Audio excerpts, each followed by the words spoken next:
Salut à tous, on se retrouve aujourd'hui pour parler du Real Madrid en ce jeudi 27 novembre et on commence directement bien sûr avec le match hier soir de Ligue des Champions. Le Real Madrid se déplace à l'Olympiakos et on sait que le Real Madrid avait l'obligation de s'imposer, surtout que les 3 derniers matchs les gars il n'y avait aucune victoire, le Real restait sur 2 matchs nuls et une défaite du côté de Liverpool lors du dernier match de Champions League et le Real Madrid a fait le taf mais le Real Madrid s'est fait peur parce qu'encore beaucoup de buts encaissés, 3 buts encaissés mais le Real Madrid a su en mettre 4, enfin surtout Mbappé en a mis 4 et du coup le Real Madrid s'est imposé 4-3 du côté de cette équipe grecque de l'Olympiakos, équipe redoutable quand même chez elle à domicile.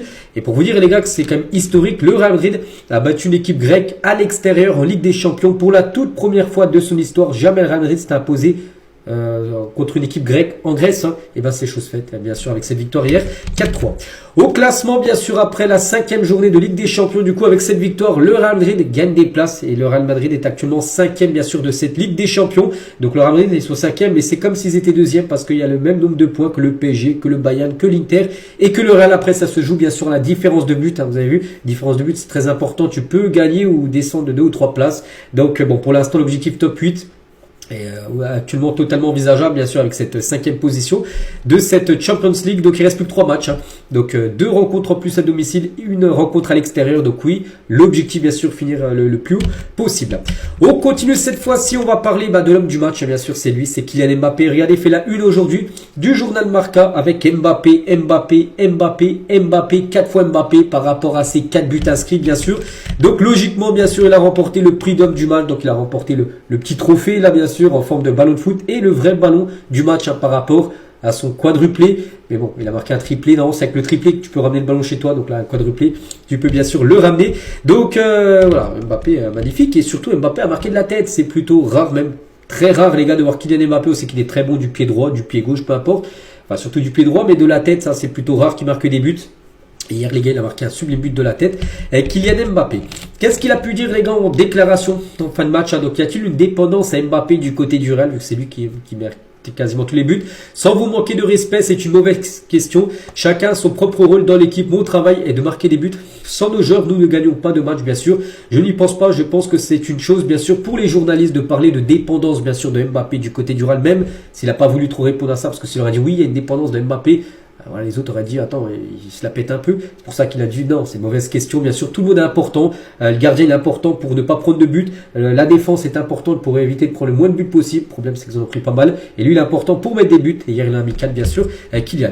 Nous devons nous protéger le coach, le personnel. Nous voulons que les Madrilènes sentent que nous sommes ensemble et que nous allons tous dans la même direction par rapport, bien sûr, aux tensions qu'on pouvait parler, bien sûr, ces derniers jours. Sur un navire, il peut y avoir des tempêtes, bien sûr. Mais personne ne saute du navire. Nous sommes tous unis pour remporter des titres bien sûr cette année, et les supporters de l'Olympiakos scandent contre moi en français, oui pendant l'échauffement il parle en français, mais c'était un mauvais français, l'accent était mauvais parce qu'il a entendu quelques chambrages, quelques insultes bien sûr qu'il allait Mbappé de la part des supporters de l'Olympiakos. Ce n'est pas grave, j'étais concentré sur mon équipe et je pars avec ce que j'ai fait sur le terrain, et la bonne réponse, lui il a répondu sur le terrain en marquant bien sûr un quadruplé lors de cette rencontre. Et on parle aussi, enfin je lui a parlé aussi de Cristiano Ronaldo, qu'on a déjà mis lui des quadruplés du côté du Real en LDC. J'ai encore beaucoup de chemin à parcourir pour atteindre son niveau ici du côté du Real, mais en tout cas les gars, et ben il a égalé le début de saison incroyable de Cristiano Ronaldo en 2013-2014. Cristiano avait commencé 5 matchs de Ligue des Champions, 9 buts. Et ben Mbappé actuellement pareil les gars, 5 matchs de Ligue des Champions, 9 buts pour Kylian Mbappé. Donc voilà, des chiffres totalement fous bien sûr pour Mbappé. C'est égal le meilleur début de saison de Ronaldo qui avait fini avec 17 buts inscrits sur l'ensemble de la saison. Voilà. Donc Mbappé est aussi à 9. Après il y a plus de matchs parce que actuellement on sait qu'il y a plus de matchs avec déjà 8 matchs de poule contre 6 avant. Il y a peut-être les barrages que le Real Madrid va passer, enfin on n'espère pas. Mais en tout cas, voilà, il est sur la même lignée bien sûr que Cristiano Ronaldo à l'époque, Kylian Mbappé.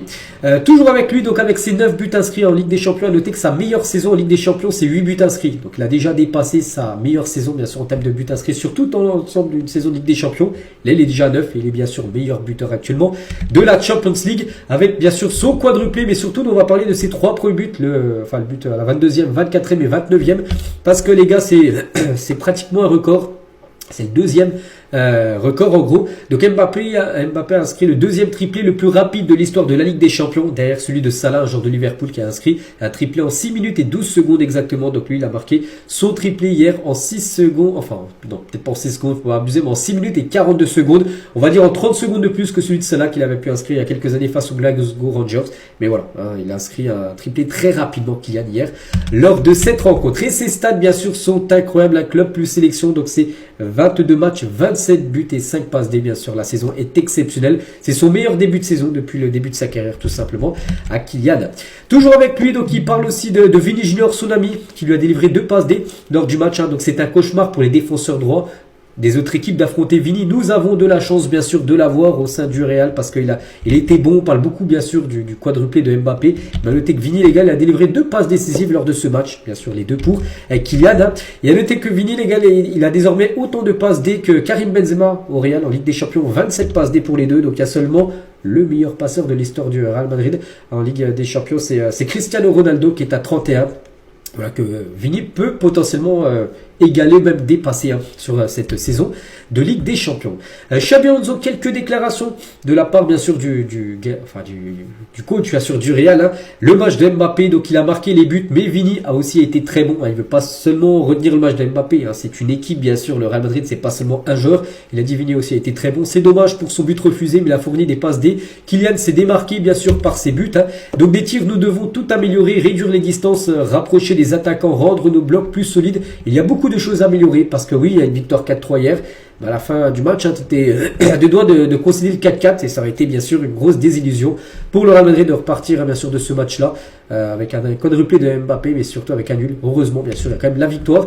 Et en dehors des buts, j'aime tant de choses que Mbappé fait pour nous, sa personnalité, son influence sur les joueurs, les petites choses qu'il fait, il est très très important pour nous, bien sûr. Mbappé, il le sait, Xabi Alonso. Et ça fait mal que le but de Vini a été annulé parce que c'était une action dont on a parlé hier. C'était un but typique de Vini. Ça m'a fait vraiment mal que son but tout simplement ait été refusé lors de cette rencontre. On peut parler aussi de Trent Alexander-Arnold qui a réalisé vraiment un bon match. Il a commencé déjà titulaire, c'est plutôt rare. Et en tout cas, il a réussi 7 longs ballons sur 7 tentés contre l'Olympiakos. 100% de longues balles réussies pour Trent Alexander-Arnold. Donc match plutôt convaincant de la part du joueur anglais. On peut parler aussi de Ferland Mendy. Il a commencé titulaire. Mendy, c'était la première fois qu'il était titulaire du côté du Real Madrid depuis le 12 mars dernier. À premier pas qu'il a été longtemps blessé sur les derniers mois. Et là, il a pu jouer titulaire. Donc voilà, ça datait bien sûr pour Mendy. Ça va lui faire du bien de retrouver bien sûr du temps de jeu. Kamavinga, donc les problèmes de vestiaire, il a dit c'est plutôt la presse qui en parle de ces tensions du côté du Real. Je vois un vestiaire plus qu'uni que jamais. Nous ferons tout pour gagner et aider bien sûr le monsieur. Donc on lui parle du monsieur, c'est le manager, le coach bien sûr, Xabi Alonso. Donc voilà ce qu'il y a à dire sur cette rencontre, bien sûr, sur cette victoire difficile, mais victoire au bout. De toute façon, les matchs de Ligue des Champions, il n'y a pas de match facile. Donc prochain match, réception de Manchester City, ça sera à domicile bien sûr, ça sera un gros match. Donc voici le programme bien sûr pour les prochains matchs du Real. Donc l'Olympiakos c'est fait, donc prochain match déplacement à Girondins, ça sera dimanche. Et le prochain en Ligue des Champions, je dis City, ça sera le 10 décembre prochain, dans à peu près 2 semaines. Donc voilà les gars ce qu'il y a à dire aujourd'hui. J'espère que ça vous a plu. On se retrouve nous demain bien sûr, demain vendredi pour le prochain numéro. Je vous souhaite une très bonne journée et à demain.